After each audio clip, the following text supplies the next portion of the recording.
All right, welcome to the next episode in the Timer Webinar Series, Reading the Reader. Today we're going to be going over basically the reader itself, the interface of the reader, what you see, what all the buttons are, what all the switches do, what everything is for. And then we're also going to go through each of the individual screens that show up on the information display. So we're just going to jump right into it. This is our UHF readers. We have two styles. The one on the right is an older style, where that's when the ports are divided 4 and 4. The one on the left is the newer style, so that's what you'll see mostly. They did this, and you'll see why they did this when we go to the next reader, which is the hybrid, to make space for the dual frequency plugs on the hybrid readers. So the hybrid readers and the UHF readers are almost identical in everything except for their antenna ports. So we'll start. So I'm going to use as kind of the template for going through everything, the hybrid reader. So as I said, they're very similar. The ports are all very similar. So you'll get the idea from just using the hybrid reader. First up is the antenna ports. The dual frequency antenna ports, there are 2 plugs for each antenna, so you can have 2 antennas plugged into a single reader. The one key here is that if you plug into RX1, you want to plug the other plug for that same antenna into TX1, and then RX2 to TX2. If you cross them, if you go RX1, TX2, they won't work. The reader won't connect. Just below those are the UHF antenna ports. These are the ones that everybody has used pretty regularly. It's just the twist on B and C connector. So you press down, twist it on.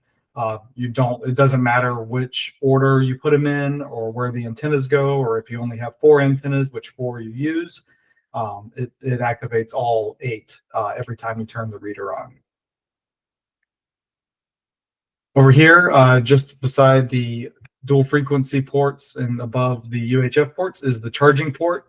What's kind of cool about the readers is they'll last for about 12 to 14 hours with the lithium batteries that we put in them now. But if you're at an event that's longer, you can actually plug it in and it continues operating while charging. So you can get unlimited time out of the reader. You can just have it fully powered the entire time if you need it to. Next is the primary Ethernet port. This is on every single reader has a primary Ethernet port. Some of the older readers won't have a secondary, so they'll just have this one. This is what you'll plug into anytime you are going into your network in a box, or if you're plugging into a Nighthawk modem. This is the port that you want to generally use for the most part.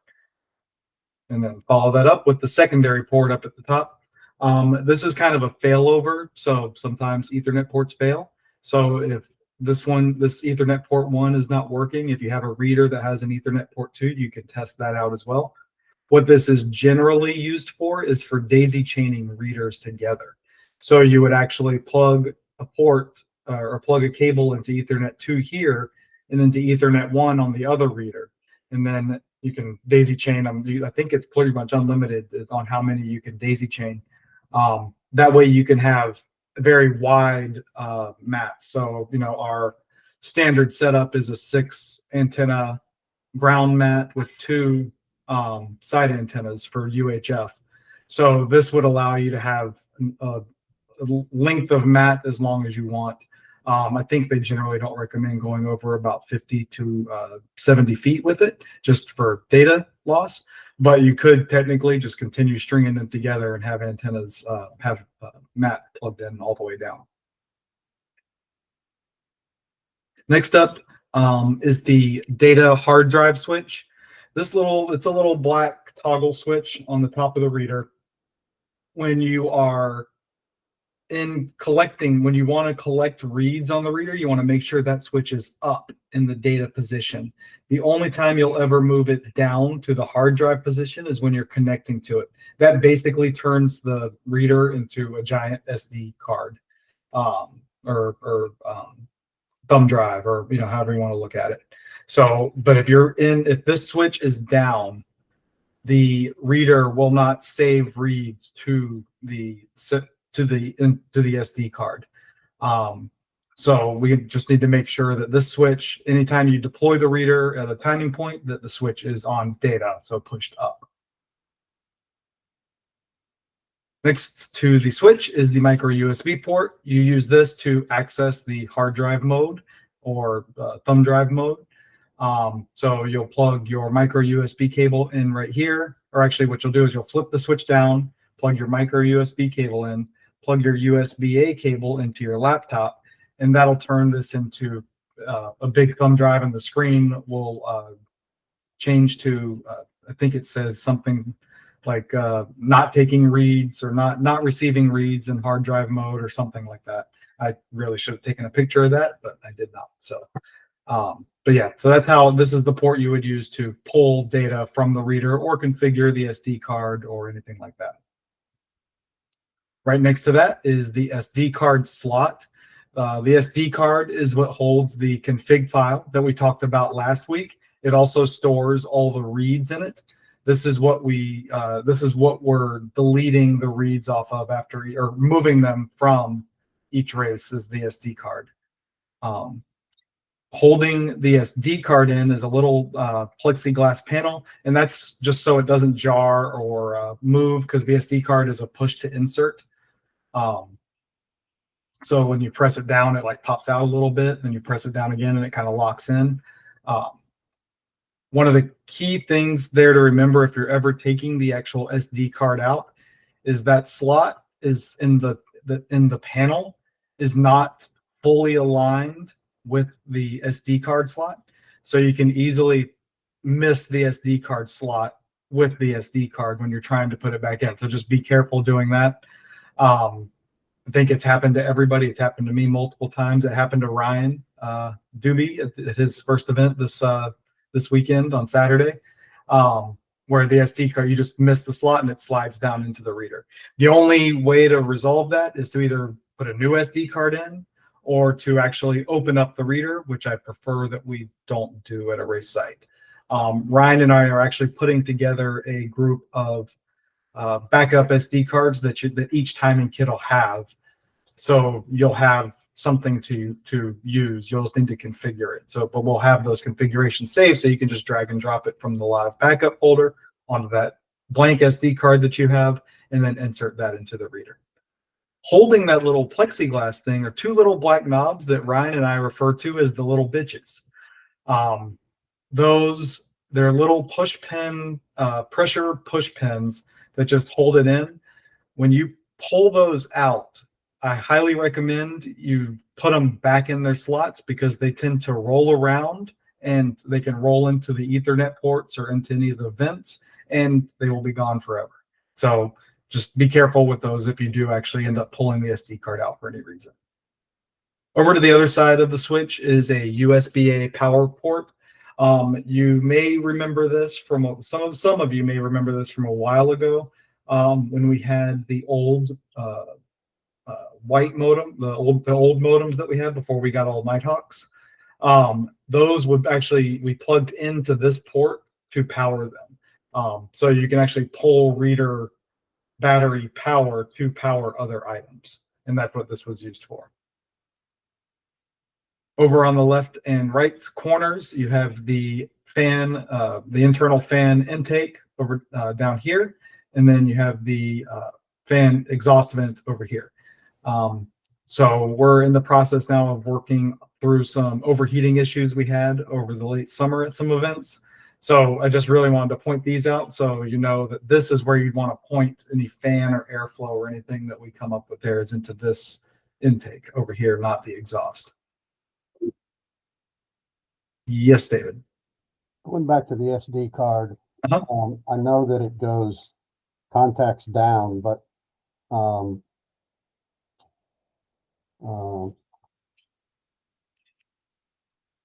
That way or that way, does it make a difference?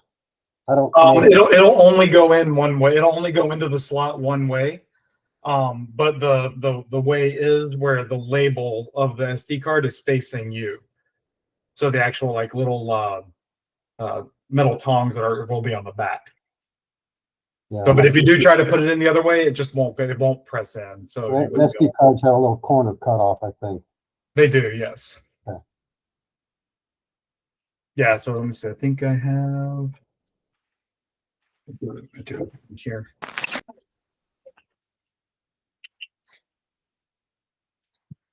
So yeah, it would go in with the front facing you like this. Let's see if it'll focus. It's not going to focus. Anyways, you know what I'm talking about. It's the front. The front of the SD card is facing you when you're putting it in. Next to the exhaust vent is the battery charge indicator. This is, it's okay. It works fine for what we're doing. We don't have a lot of long events, so it really doesn't impact us all that much as long as we keep our readers fully charged. The problem with lithium batteries is this charging indicator was put in whenever they have lead acid batteries in them or sealed lead acid batteries in them. So it doesn't work as well with lithium batteries. The problem is you'll see it go down to about 12.2, and then all of a sudden the reader will start beeping a lot and very fast and very loud. And that's letting you know the battery's going to die. You'll have about 45 seconds to a minute and a half before the battery actually fully dies. So it's, if that ever happens, or if you had a really long event or something, you have to do something you have to be on it and do something pretty quick. The old lead acid batteries, they would go all the way down, and they would beep for about 2-3 minutes, so you had a little bit more time.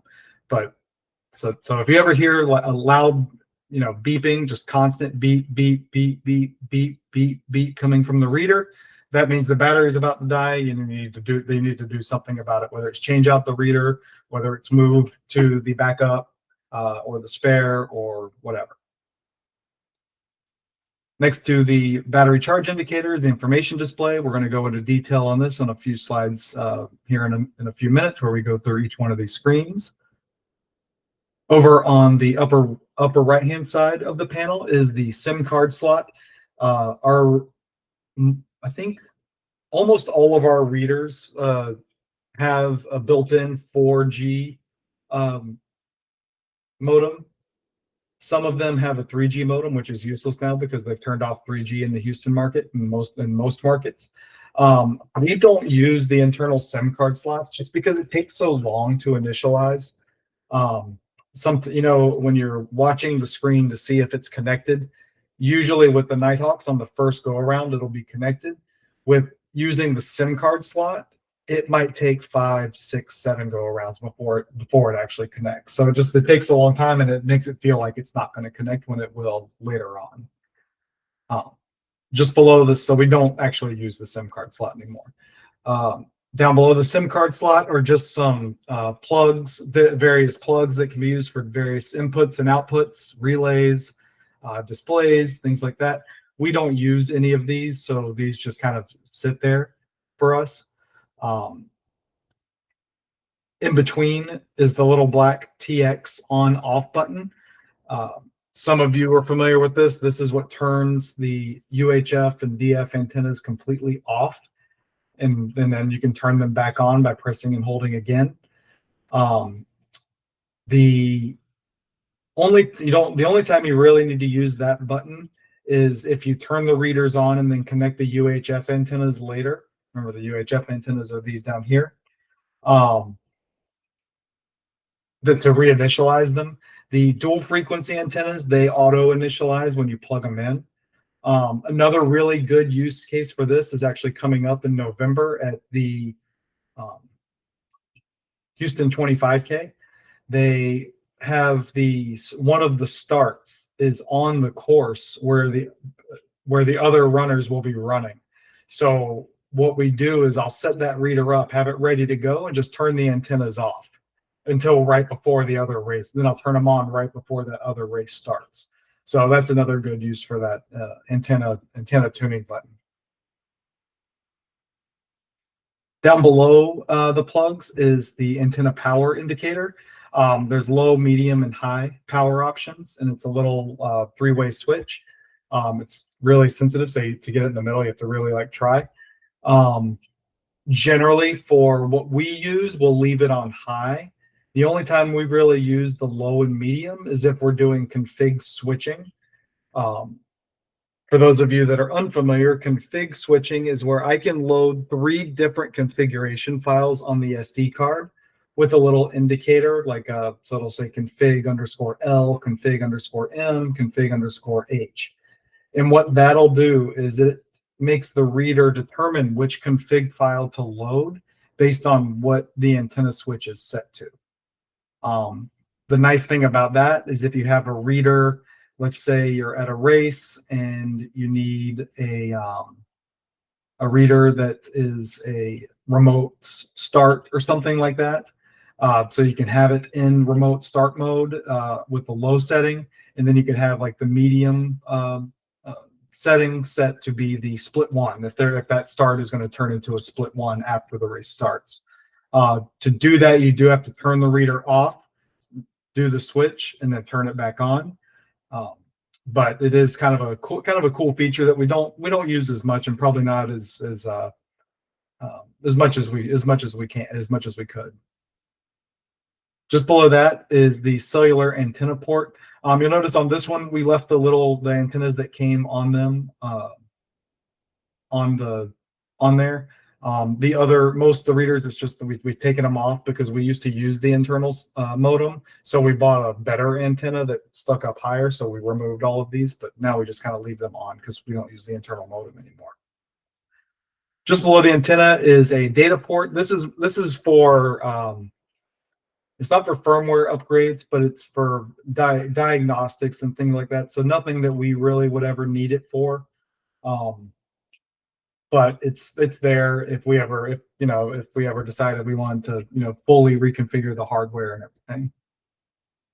Just below those are 2 inputs using the large audio jacks. There's a speaker input or speaker output, so you could plug a small speaker into it and the beep would be louder. Or you can plug a trigger into it and you can actually use it to like trigger start modes and things like that, or start times and things like that. We don't use either of those features, and I don't have plans to implement them at any event, so we can move on from there. Back on the other side is the power on and off button.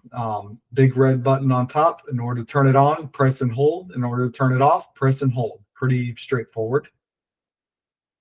Just below that is similar to the USB-A port here. This is an auxiliary power input just for a 12 volt. So you put a negative and positive cable in here for something you wanted to power. I used this for a few things that we did in the past, but we've moved away from using it, so there's no need for that. It draws too much power off of the battery and reduces the time the reader will be on. Okay, that's everything on the reader panel. Does anybody have any questions about the stuff that's there? No? Okay. We're going to move on to the information displays. For both the UHF and the hybrid readers, most of the screens are very similar. So I just kind of, we're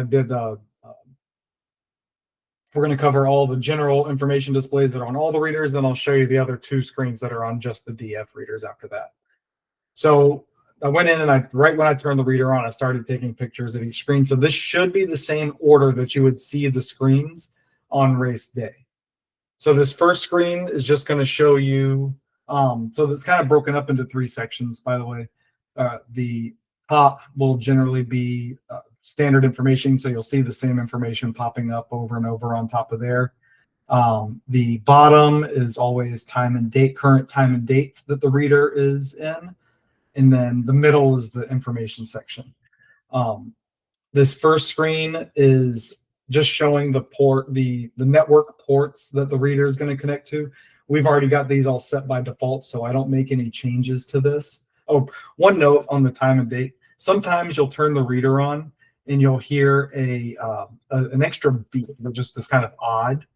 What that means is there's a coin, in addition to the lithium battery, there's a coin cell battery inside the readers. The coin cell is what maintains the time and date over, shutoffs, turnoffs and ons and things like that. If that battery dies, what you'll see here, I think it's like January 1st, 1990 is the date it'll show at midnight or something like that. If you wait a minute or two, the readers will reinitialize using GPS to get the current time and date. But we do need to make a note of that because we'll need to change out that coin cell battery so that doesn't happen again. So just as a side note. So that's the first screen. Second screen is, again, more port information that we don't use because we've already got that pre-configured. The third screen is your UHF antennas. So when an antenna is not connected, you'll see NC here. If an antenna is connected, you'll see a decibel, which is the signal strength. I've asked a few times about what signal strengths we should be looking for, and I'm told over and over that that's information that really shouldn't even be displayed to timers because it doesn't matter.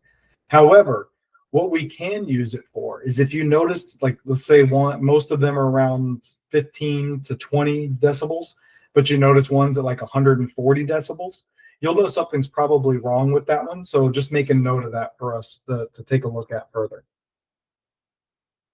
The next screen will give you the number of UHF antennas that are connected, the temperature of the reader, and the power output or power that it's pushing to the antennas. So this is, what you'll see on here. If you have 6 antennas connected, you'll see 6. If you have 8, you'll see 8. And then this is also something that we've had a couple of overheating readers, or we think they were overheating readers. This is the screen when we start thinking a reader's overheating. We should go look at this and make a note of that, so we can see if we need to do something. Maybe a fan's not working or something like that. Next screen is just informational. It's just letting us know which UHF protocol it's using. Most of our readers are on the same one. Some have a newer UHF antennas inside them, so it'll be a newer version. But this is just an informational screen, nothing you need to worry about. Real quick on the top, most of our readers are on firmware 0.296. A couple are on 3.0.0. I'm not going to get too in the weeds on why, but it basically has to do with the hardware inside the reader. That does have a few impacts on things we can do, but those are notes I'll make later on, or notes that I'll make as they come up. We also keep an indicator on everyone. So NSP, the company name, and then 118, that's the reader number, the last 3 digits of the IP address assigned to the reader. And then you'll see the mode in the event ID that we have for this particular reader. So this particular reader was set on split 1 for event ID 1.10.18. And then it goes back to the firmware. Next set of screens. Did I duplicate some stuff? Oh, I guess it goes back. I didn't realize this. Apparently it goes back and forth to multiple, the same screen a couple of times. So this is, again, static ports. Don't need to concern yourself with. Those are all preset on the back end. USB logging, again, just an informational screen. We don't do USB logging. We do filtered reads. That's why we import the filtered read file whenever we're importing timing box data into the RM software. This will give you a status of your SD card. If it's not inserted and not healthy, later on, I'll show you what the reader will actually show you. Next screen, again, another informational screen. This is message format is formatting the raw data that comes in. beep on. So we have it set on the first read. So the first time it sees a timing chip, it'll beep. It just keeps it from beeping nonstop basically during a race. These are just some antenna settings that don't particularly impact anything we do. So you can pretty much ignore that. Then this screen is the most important screen when we're doing remote reads, the HTTP post screen. We want to make sure both of these enabled, yes, posting, yes, before we deploy readers for remote send. These are the two extra screens that you're going to see on the hybrid readers. These are the dual frequency antenna connection screens. So this is the screen that you'll see that shows you how many antennas you have connected and what the power setting is. Then this screen will show you the decibels of each one, just like you would see for the UHF readers. So you'll see if they're connected 1 and 2 right here. So if your SD card is not seated properly, or if you have dropped it into the reader and you try to turn the reader on, this is what you're going to see.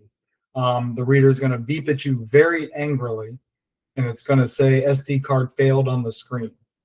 After that, it's going to go ahead and boot the reader up from its internal memory. And none of that will be useful for us. So if this happens and we can't resolve it, the reader is basically dead for that event until we get a new SD card to put into it. Just wanted to show you guys this is what it would look like if that does happen. So that's it. That's everything that we have to do with the reader itself. Do you guys have any questions about the reader and anything that we've covered today? No? Anything? Oh, David. Okay. When the race is over, we're quite adamant about bringing the boxes back while they're on. I don't have a problem with that, but theoretically, the boxes could be turned off and then back on again, couldn't they? They can, yes. Leaving them on is a carryover from when we first started. Because when we first started, I was told that if you turn the reader off, it could clear the data. Now I know that is not the case. But we've just kind of keep the reader on just so that also keeps all the screens up. So if there's a temperature issue, we can see that. So yeah, it's not required, but still best practice, I think, to keep the reader on. Fair enough. I just want to know if it's a disaster or not. Yeah, no, it's not as critical as I once thought it was. But we still do it out of best practice.